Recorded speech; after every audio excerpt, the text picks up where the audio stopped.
गोकुळ दूध संघास दूध पुरवठा करणाऱ्या ग्रामीण भागातील खऱ्या दूध उत्पादक शेतकऱ्यांच्या मनातील खदखद आता उघडपणे व्यक्त होऊ लागली आहे. शेतकऱ्यांच्या हितासाठी आणि त्यांना योग्य दर मिळावा या उद्देशाने स्थापन झालेल्या सहकारी दूध संघांच्या मूळ उद्दिष्टालाच हरताळ फासला जात असल्याची भावना दूध उत्पादकांमध्ये तीव्र होत आहे.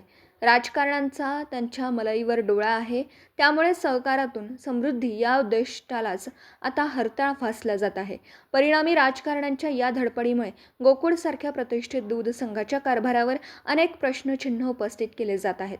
दूध उत्पादकांचं म्हणणं आहे की सहकारच्या माध्यमातून शेतकऱ्यांना आर्थिक बळ मिळावं, मध्यस्थांचा हस्तक्षेप कमी व्हावा आणि ग्रामीण अर्थव्यवस्था सक्षम व्हावी या हेतूने गोकुळ संघ कैलासवासी आनंदराव पाटील चोयेकर आणि त्यांच्या सहकाऱ्यांनी उभा केला.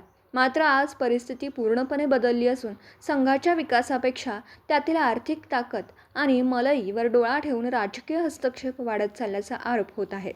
संघाच्या व्यवस्थापनातील काही मंडळींकडून वैयक्तिक स्वार्थासाठी निर्णय घेतले जात असल्याची चर्चा गावागावात सुरू आहे.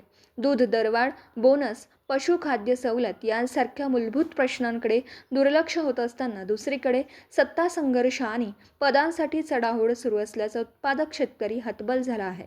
दूध संकलनासाठी दिवस रात्र मेहनत घेणाऱ्या शेतकऱ्यांना उत्पादन खर्चही निघत नसल्याची खंत व्यक्त होत आहे. जनावरांचे वाढते पालनपोषण खर्च, महागडे खाद्य आणि औषधांच्या दरामुळे शेतकरी आर्थिक संकटात सापडला आहे. अशावेळी सहकारी संघांनी आधार देण्याऐवजी राजकीय कुरघोड्यांमध्ये अडकणं ही दुर्दैवी बाब असल्याची भावना व्यक्त केली जात आहे. गोकुळसारख्या संस्थेची विश्वासार्हता टिकवायची असेल तर संघाचा कारभार पारदर्शक ठेवून खऱ्या दूध उत्पादकांना केंद्रस्थानी ठेवणं आवश्यक असल्याची मागणी आता जोर धरू लागली आहे. सहकार वाचवायचं असेल तर स्वार्थी राजकारणाला लगाम घालण्याची गरज असल्याचं मत शेतकरी व्यक्त करत आहेत. मराठी एस न्यूजसाठी कागलहून प्रशांत दळवी.